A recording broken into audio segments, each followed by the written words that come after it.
जय हिंद दोस्तों। आप सभी का स्वागत है आपके अपने यूट्यूब चैनल करियर मोमेंटम में। आज हम बात करने वाले हैं बीपीएससी का तरफ से एक नया वैकेंसी निकल करके आप सभी के लिए आया हुआ है। बीपीएससी का तरफ से जो है बीपीएससी का तरफ से motor vehicle motor vehicle inspector का एक नया वैकेंसी निकल करके आया हुआ है, जो कि बहुत ही शानदार, बहुत ही बढ़िया और बहुत ही बेहतरीन मौका निकल करके आप सभी के लिए आया हुआ है, जो कि है मोटर वाहन निरीक्षक का भर्ती, नया भर्ती निकल करके आया हुआ है। ए टू जेड जानकारी हम इसी भर्ती के बारे में देने वाले हैं, तो वीडियो को लास्ट तक देखिएगा। और साथ ही साथ वीडियो में नया है तो वीडियो को लास्ट तक देखिएगा। और अगर चैनल में नया है तो चैनल को सब्सक्राइब करके बेल आइकन पर प्रेस करके ऑल पे क्लिक कर दीजिएगा, ताकि फ्यूचर में आने वाली वीडियो का अपडेट आप सभी तक मिलता रहे। तो चलिए, जो है बीपीएससी की तरफ से जो नया भर्ती निकल करके आया हुआ है, उसका जो है ऑनलाइन पीडीएफ, यानी कि जो ऑफिशियल पीडीएफ आया हुआ है, वो ऑफिशियल पीडीएफ हम आप लोग को दिखा भी दे रहे हैं। और उसके बारे में जो भी महत्वपूर्ण जानकारियां हैं, वो महत्वपूर्ण जानकारी के बारे में हम आप लोग को बता दे रहे हैं, ताकि आप लोग को फॉर्म फिलअप करने के समय में कोई भी दिक्कत या कोई भी परेशानी ना हो। यहाँ में आप लोग देख सकते हैं, ये वाला जो है बीपीएससी का तरफ से जो नया भर्ती निकल करके आया हुआ है, मोटर वाहन निरीक्षक का जो नया भर्ती निकल करके आया हुआ है, यानी कि जो है मोटर व्हीकल इंस्पेक्टर का नया वैकेंसी जो निकल करके आया है, वो ऑफिशियल वेबसाइट है। ऑफिशियल वेबसाइट के बारे में हम कुछ कुछ महत्वपूर्ण जानकारी, इंपॉर्टेंट जानकारी जो है हम आप लोग को बता दे रहे हैं। यहाँ में आप लोग देख सकते हैं, जो है बिहार लोक सेवा आयोग है। विज्ञापन संख्या जो है आप लोग का 41/2025 रहने वाला है। ऑनलाइन आवेदन भरने हेतु विस्तृत दिशा निर्देश आयोग के वेबसाइट पर, यानी कि www.bpsc.bihar.gov.in पर आप लोग को जो है प्रदर्शित है। यानी कि इसी वेबसाइट पर आप लोग जाएंगे तो इसी वेबसाइट पर आप लोग का जो है जानकारी पूरा मिल जाएगा। फिर भी जो है कुछ कुछ इंपॉर्टेंट जानकारी जो है हम आप लोग को इसी पीडीएफ के जरिए हम आप लोग को बता दे रहे हैं। साथ ही साथ ये जो पीडीएफ है, वो हम आप लोग को वीडियो डिस्क्रिप्शन में लिंक प्रोवाइड कर देंगे, वहां से भी डाउनलोड करके पीडीएफ को डाउनलोड कर लीजिएगा। और साथ ही साथ कुछ कुछ इंपॉर्टेंट जानकारी जो है वो आप लोग ठीक से अपने तरीका से भी पढ़ लीजिएगा। यहाँ में जो है कैटेगरी वाइज आप लोग का जो है वैकेंसी रिजर्व करके रखा हुआ है। जैसे कि जनरल यानी कि अनारक्षित 13 वैकेंसी रिजर्व करके रखा हुआ है। आर्थिक रूप से कमजोर वर्ग यानी कि ओबीसी 3 है। अनुसूचित जाति 5, अनुसूचित जनजाति 00 है। अत्यंत पिछड़ा वर्ग है 3, पिछड़ा वर्ग है 2। पिछड़ा वर्गों की महिलाओं के लिए जो है 2 रिजर्व करके वैकेंसी रिजर्व करके रखा गया है। टोटल जो वैकेंसी रहने वाला है वो आप लोग का 28 वैकेंसी है। टोटल वैकेंसी जो है आप लोग का वो 28 वैकेंसी आप लोग का टोटल वैकेंसी 28 रिजर्व करके रखा हुआ है, यानी कि आया हुआ है। जो वेतनमान रहने वाला है वो लेवल 6 रहने वाला है, यानी कि जो आप लोग का सैलरी रहने वाला है वो लेवल 6 का सैलरी मिलने वाला है। शैक्षणिक योग्यता के बारे में कुछ हम महत्वपूर्ण जानकारी हम आप लोग को देते हैं कि आप लोग का जो है क्वालिफिकेशन क्या रहने वाला है, ये भी हम आप लोग को बता दे रहे हैं। किसी भी मान्यता बोर्ड से आप लोग अगर 10वीं कक्षा पास है तो आप लोग इस फॉर्म को भर सकते हैं, लेकिन साथ ही साथ सिर्फ मैट्रिक पास होने से नहीं होगा। और साथ ही साथ आप लोग का जो है केंद्रीय सरकार या राज्य सरकार द्वारा मान्यता प्राप्त किसी संस्था द्वारा प्रदान किया गया ऑटोमोबाइल इंजीनियरिंग में डिप्लोमा आप लोग का होना पड़ेगा, जो कि 3 वर्षीय जो पाठ्यक्रम होता है, यानी कि 3 साल का जो डिप्लोमा होता है, वो आप लोग का साथ ही साथ रहना पड़ेगा। या फिर यांत्रिक इंजीनियरिंग में डिप्लोमा अगर 3 वर्षीय है तो आप लोग इस फॉर्म को फिलअप कर सकते हैं। और साथ ही साथ गियर वाली मोटरसाइकिल और हल्के मोटरयान चलाने के लिए अधिकृत चालन व अनुज्ञापित ड्राइविंग लाइसेंस भी होना अनिवार्य है। यानी कि साथ ही साथ आप लोग का जो है एमवीआई का जो है ड्राइविंग लाइसेंस होना अनिवार्य है। साथ ही साथ जो भी हम लोग को इंपॉर्टेंट जानकारी, कुछ कुछ इंपॉर्टेंट जानकारी, वो भी हम लोग को बता दे रहे हैं। प्रशिक्षक चालन अनुज्ञात लर्निंग ड्राइविंग लाइसेंस मान्य नहीं होगा, यानी कि किसी के पास में एमबीआई का सर्टिफिकेट तो है लेकिन ड्राइविंग लाइसेंस नहीं है, लेकिन लर्नर लाइसेंस है, तो लर्नर लाइसेंस से आप लोग इस वैकेंसी को फॉर्म फिलअप नहीं कर सकते हैं। साथ ही साथ अभ्यर्थी को डिप्लोमा प्रमाण पत्र निर्गत करने वाले संस्थान के लिए केंद्र सरकार, राज्य सरकार से मान्यता प्राप्त होने से संबंधित प्रमाण पत्र संलग्न करना आवश्यक है। यानी कि जो आप लोग का डिप्लोमा है, तो डिप्लोमा अगर पास हो गए हैं और आप लोग के पास में सर्टिफिकेट आ गया है, तो ही आप लोग इस फॉर्म को फिलअप कर सकते हैं।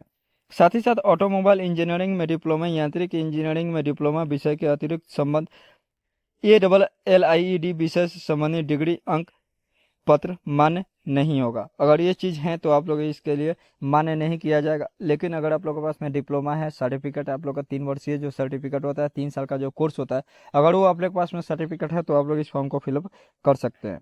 कुछ कुछ और इम्पोर्टेंट जानकारी जो हम आप लोग को बताते चल रहे हैं। उम्र का सीमा रहने वाला, जो एज रहने वाला है, वो आप लोग का 1/8/2025 से काउंट किया जाएगा। न्यूनतम उम्र यानी कि जो है मिनिमम एज जो है 18 वर्ष होना पड़ेगा। और साथ ही साथ महिला पुरुष कैंडिडेट के लिए 37 साल, यानी कि जनरल के लिए 18 साल से लेकर के अगर 37 साल है तो आप लोग इस फॉर्म को फिलअप कर सकते हैं। पिछड़ा वर्ग के लिए अत्यंत पिछड़ा वर्ग, पिछड़े वर्ग के महिलाओं एवं जनरल के लिए महिला के लिए यानी फीमेल कैंडिडेट के लिए 18 साल से लेकर के 40 साल तक अगर आप लोग हैं तो इस फॉर्म को फिलअप कर सकते हैं। अनुसूचित जाति अनुसूचित जनजाति के पुरुष एवं महिला यानी कि मेल और फीमेल कैंडिडेट है तो आप लोग का 18 साल से लेकर के 42 साल तक है तो आप लोग इस फॉर्म को फिलअप कर सकते हैं। साथ ही साथ कुछ और इम्पोर्टेंट जानकारी जो है, कुछ और महत्वपूर्ण जानकारी जो है वो हम आप लोग को बताते चल रहे हैं। चयन प्रक्रिया जो है, आप लोग का चयन प्रक्रिया क्या होगा। पार्ट 1 में जो है लिखित परीक्षा एवं साक्षात्कार के आधार पर आप लोग का किया जाएगा, यानी कि सिर्फ और रिटन एग्जाम, अगर एक ही एग्जाम होगा इसमें, रिटन एग्जाम अगर कंडक्ट कर लेते हैं, रिटन एग्जाम में पास हो जाते हैं और साथ ही साथ अगर साक्षात्कार में भी अगर पास हो जाता है तो आप लोग का जो है नौकरी होना पक्का हो जाएगा। अब बता दे रहे हैं कि क्या क्या सिलेबस इसका रहने वाला है। जो प्रथम पत्र होगा यानी कि जो पहला पत्र होगा, पहला पेपर होगा वो समान अध्ययन का होगा। पूर्णांक जो है 100 क्वेश्चन रहेगा। जो टाइमिंग रहने वाला है वो 2 घंटा का टाइमिंग रहने वाला है। परीक्षा की जो प्रकृति है वो वास्तुनिष्ठ एवं बहुकल्पीय होगा, यानी कि जो है एमसीक्यू क्वेश्चन होगा। पाठ्यक्रम क्या क्या आने वाला है, अंकगणित से क्वेश्चन पूछा जाएगा, भौतिक शास्त्र से पूछा जाएगा, रसायन शास्त्र से पूछा जाएगा, वनस्पति शास्त्र से, भूगोल, इतिहास, अर्थशास्त्र, राजनीतिक विज्ञान के मैट्रिक स्तर से प्रश्न जो है पूछे जाएंगे, यानी कि मैट्रिक लेवल का ही क्वेश्चन आप लोग का जो है आने वाला है। द्वितीय जो पत्र होने वाला है वो ऑटोमोबाइल अथवा यांत्रिक अभियंता से पूछा जाएगा, जो कि 100 क्वेश्चन 100 नंबर का होगा, जो कि 2 घंटा का इसका भी एग्जाम होगा, वो भी बहुकल्पीय होगा।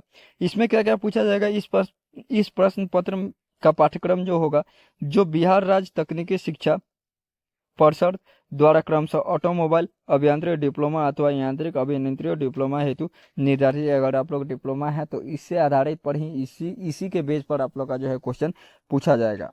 कुछ और इम्पोर्टेंट जानकारी हम आप लोग को दे दें। जो तृतीय पेपर रहने वाला है, यानी कि जो तीसरा पेपर रहने वाला है वो मोटर वाहन नियमावली और अधिनियम में होने वाला है, जो कि 100 नंबर का होगा।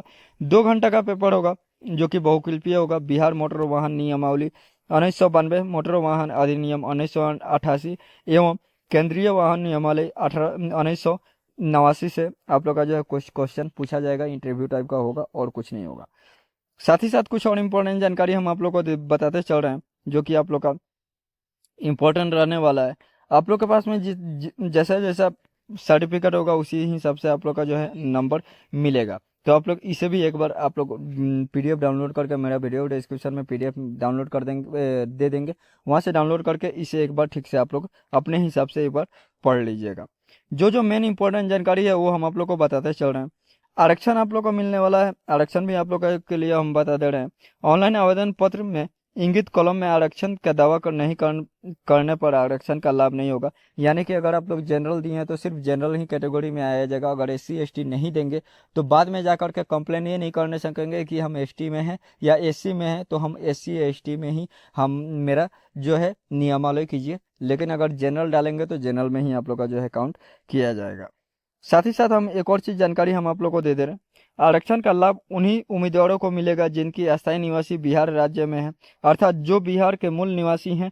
बिहार राज्य के बिहार निवासी के अभ्यर्थी को आरक्षण का लाभ दे नहीं होगा, यानी कि अगर बिहार से हटके अगर किसी और स्टेट से हैं, दूसरे स्टेट से हैं, तो आप लोग का एससी एसटी ओबीसी ओबीसी में आप लोग का मान्य नहीं होगा। आप लोग सीधा सीधी जो है जनरल में ही आप लोग को फॉर्म फिलअप करना होगा। लेकिन अगर आप लोग बिहार राज्य से हैं, बिहार स्टेट से हैं, तो आप लोग जनरल ओबीसी एससी एसटी के माध्यम से भी आप लोग फॉर्म को फिलअप कर सकते हैं। अगर अदर स्टेट से हैं तो आप लोग को सीधा सीधी जो है जनरल में ही आप लोग का काउंट किया जाएगा। कुछ और इम्पोर्टेंट जानकारी जो है वो हम आप लोग को बताते चल रहे हैं। यहाँ में आप लोग देख सकते हैं जो भी है, अगर आप लोग अनुसूचित जाति अनुसूचित जनजाति हैं तो आप लोग को प्रमाण पत्र देना अनिवार्य है। साथ ही साथ अस्थायी निवासी मूल निवासी प्रमाण पत्र देना अनिवार्य है। अगर बिहार स्टेट से हैं तो आप लोग का एससी एसटी अगर फॉर्म फिलअप कर रहे हैं एसटी एसटी से, तो आप लोग का एससी एसटी का सर्टिफिकेट देना पड़ेगा। और साथ ही साथ वहाँ का जो है आप लोग का मूल निवासी यानी कि पीआरसी देना पड़ेगा। पीआरसी का मतलब परमानेंट रेसिडेंशियल सर्टिफिकेट जो होता है, या तो वहाँ में एफिडेविट चलता होगा या पीआरसी चलता होगा, तो आप लोग उस बेस पर आप लोग अपना फॉर्म फिलअप कर सकते हैं। कुछ और इम्पोर्टेंट जानकारी हम आप लोग को बता दे रहे हैं। कोई कोई कैंडिडेट क्या होता है कि फॉर्म फिलअप करने चले जाते हैं, लेकिन फॉर्म फिलअप करने के समय में जैसे बिहार स्टेट से हैं और वो एसटी से भरना चाहते हैं, लेकिन एसटी में जा करके वो एसटी भरना चाहते हैं और एसटी का कोटि कोड जो है 3 है, तो अगर कोटि कोड 1 दे देते हैं तो भी आप लोग का जो है जनरल में ही काउंट किया जाएगा, तो इसे ध्यान से दीजिएगा। कोटि कोड एक दिया गया है, जैसे जनरल के लिए 1 नंबर कोटि कोड है, एससी के लिए 2 नंबर है, एसटी के लिए 3 नंबर है, ईबीसी के लिए 4 नंबर है, बीसी के लिए 5 नंबर है, बीसीएल के लिए 6 नंबर है, ईडब्ल्यूएस के लिए 7 नंबर है। तो आप लोग कोटि कोड भी ध्यान दीजिएगा, ध्यान से इस पीडीएफ को एक बार चेक कर लीजिएगा। कुछ और इंपॉर्टेंट जानकारी जो है वो हम आप लोग को बताते चल रहे हैं, जो भी इंपॉर्टेंट जानकारी है। अब आप लोग को हम बता दे रहे हैं कि आप लोग का एप्लीकेशन फीस क्या लगने वाला है। एप्लीकेशन फीस आप लोग जब अप्लाई कीजिएगा तो अप्लाई करने के समय में एक फीस लगता है, यानी कि एप्लीकेशन फीस लगता है। क्या लगेगा वो भी हम आप लोग को बता दे रहे हैं। सामान्य अभ्यर्थियों के लिए 750 रुपया लगेगा, यानी कि अगर आप लोग जनरल से हैं तो जनरल कैंडिडेट आप लोग को 750 रुपया ऑनलाइन एप्लीकेशन फीस लगेगा। अनुसूचित जाति अनुसूचित जनजाति के लिए 200 रुपया लगेगा, और सभी आरक्षित अनारक्षित महिला उम्मीदवारों के लिए 200 रुपया लगेगा, यानी कि जो है महिला कैंडिडेट के लिए भी 200 रुपया लगेगा, और अन्य सभी उम्मीदवारों के लिए 750 रुपया ही लगेगा। यानी कि अगर आप लोग बिहार स्टेट से छोड़ करके अगर अदर स्टेट से फॉर्म फिलअप करते हैं तो आप लोग को जनरल में काउंट किया जाएगा, पहले ही हम बता दिए हैं। जनरल में आप लोग का 750 रुपया लगेगा। अगर आप लोग बिहार स्टेट से हैं और एससी एसटी से हैं और फीमेल कैंडिडेट हैं तो आप लोग का सिर्फ 200 रुपया एप्लीकेशन फीस लगने वाला है। कुछ और इंपॉर्टेंट जानकारी हम आप लोग को बता दे रहे हैं। आप लोग का जो है अब ये हम बता दे रहे हैं कि ऑनलाइन अप्लाई कब से कब तक होगा। ऑनलाइन आवेदन प्रारंभ करने का जो तिथि होगा वो 10/6/2025 से लेकर के लास्ट डेट जो रहने वाला है वो 3/7/2025 रहने वाला है। आप लोग का लास्ट डेट 3/7 है, तो 3/7 का वेट मत कीजिएगा, 3/7 से पहले ही जो है आप अपना फॉर्म को फिलअप कर लीजिएगा, नहीं तो वेबसाइट कभी भी बंद कर सकता है या कभी भी साइट को है स्लो कर सकता है, तो आप लोग को जो है फॉर्म फिलअप करने में दिकदारी होने लगेगा। तो इस बात को ध्यान दीजिएगा। और एक बात इंपॉर्टेंट जानकारी दे दे रहे हैं, कोई कोई कैंडिडेट ये पूछता है कि सर इसमें निगेटिव मार्किंग है या नहीं है। तो आप लोग का इसमें जो है इस वैकेंसी में आप लोग का निगेटिव मार्किंग नहीं है, ये भी हम आप लोग को दिखा दे रहे हैं। निगेटिव मार्किंग है ना नहीं है, कहाँ लिखा हुआ है कहाँ नहीं लिखा हुआ है, ये भी हम आप लोग को बता दे रहे हैं। यहाँ में आप लोग देख सकते हैं, यहाँ में सीधा सीधी लिखा हुआ है कि आप लोग का जो है, यहाँ में आप लोग देख सकते हैं गलत उत्तर के लिए कोई अंक नहीं काटा जाएगा, यानी कि निगेटिव मार्किंग इसमें नहीं है। तो इस बात को ध्यान दीजिएगा। बहुत ही बढ़िया वैकेंसी निकल करके आया हुआ है। जिस कैंडिडेट के पास में अगर मैट्रिक पास है और साथ ही साथ ऑटोमोबाइल में आप लोग का डिप्लोमा किए हुए हैं तो आप लोग इस फॉर्म को फिलअप कर लीजिएगा। और साथ ही साथ अगर एमबीआई का ड्राइविंग लाइसेंस है तो भी आप लोग इस फॉर्म को फिलअप कर सकते हैं। एक बात का ध्यान दीजिएगा कि लर्नर लाइसेंस नहीं होना पड़ेगा, ये बात का एकदम गार्ड बांध कर रख लीजिएगा। लर्नर लाइसेंस पर नहीं होगा, लाइसेंस है तो ही आप लोग इस फॉर्म को अप्लाई कीजिएगा। अगर ये वीडियो अच्छा लगे तो वीडियो अपने दोस्तों के साथ शेयर कीजिएगा और उन्हें भी बोल दीजिएगा कि एक नया वैकेंसी बीपीएससी के द्वारा निकल करके आया हुआ है। क्या क्या सिलेबस रहने वाला, क्या क्या एज रहने वाला, क्या योग्यता रहने वाला, क्या शैक्षणिक योग्यता रहने वाली, ए टू जेड पूरी जानकारी हम इसी वीडियो में दे दिए हैं। तो वीडियो को अगर अच्छा लगे तो दोस्तों के साथ शेयर कीजिएगा और उन्हें भी बोल दीजिएगा कि नया वैकेंसी निकल करके आया हुआ है। और अगर कुछ भी डाउट हो तो कमेंट करके जनाइएगा, वो भी हम आप लोग का डाउट सॉल्व करने का कोशिश करेंगे। तो धन्यवाद गाइस।